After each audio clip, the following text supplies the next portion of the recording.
নমস্কার বন্ধুরা, পিঙ্কি মনিংস কুকিং ব্লগে আপনাদের স্বাগত জানাই। আজ আমি নিয়ে এসেছি একটা নতুন ধরনের রেসিপি, মূলো নারকেলের কৌড়া। এর জন্য আমি দুটো মূলো নিয়ে নিয়েছি, এরকম বড় বড় পিস করে নিয়েছি, খোসা ছাড়িয়ে। এবার এটাকে গ্রেট করে নেব গ্রেটারে। এভাবে আমি গ্রেট করে নিয়েছি।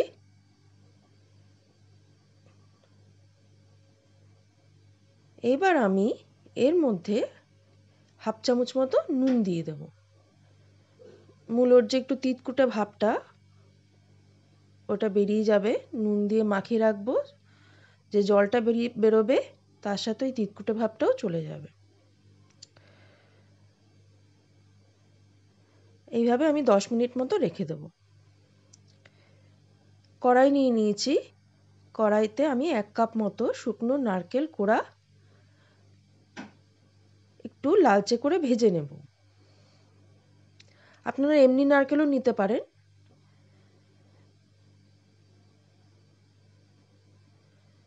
এরকম শুকনো তাওয়াতে মিডিয়াম আঁচে একটু ভেজে নেব। হালকা হালকা লাল হয়ে এসছে, আর একটু নাড়াচাড়া করেই আমি এটা নামিয়ে নেব। এইবার আমি কড়াইতে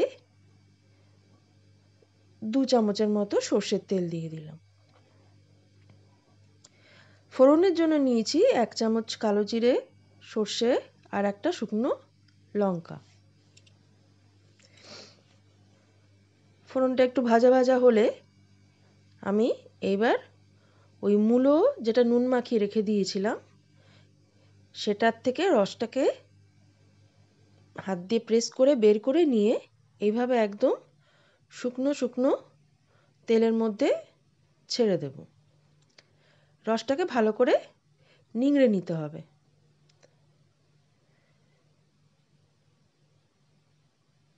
এইভাবে প্রেস করে নিয়ে কড়াইয়ের তেলে দিয়ে দেব। এখানে আমি 1 চামচ করে নুন হলুদ দিয়ে এটাকে ভাজা ভাজা মতো করতে শুরু করেছি। এইবার তার মধ্যে শুকনো নারকেলের যে ভাজাটা ছিল সেটা দিয়ে দিলাম। এটা দিয়েও বেশ কিছুক্ষণ একটু নাড়াচাড়া করে নিতে হবে। দেখুন বেশ একটা ঝরঝরে ভাব হয়ে রয়েছে। এবার আমি দুটো চেরা কাঁচা লঙ্কা দিয়ে দিলাম, আর দেব 1 টেবিল চামচ মতো সর্ষের তেল। খুব সুন্দর হয় খেতে। এছাড়া 2 চামচ চিনি দেব। গরম ভাতের সাথে খুবই ভালো লাগে।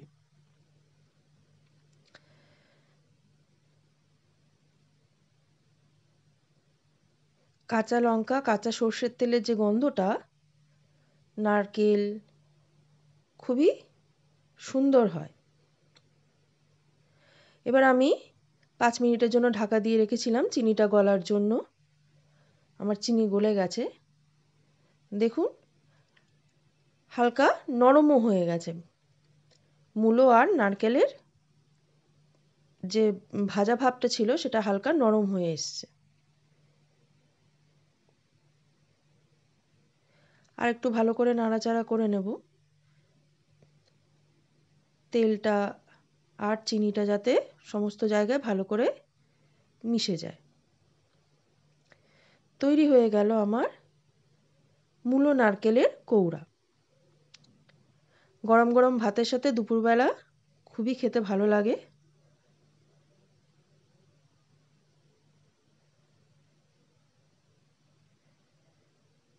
রেসিপিটা বাড়িতে ট্রাই করে দেখবেন। যদি ভালো লাগে তাহলে আমাকে কমেন্ট করে জানাবেন। Please like, share and subscribe my channel.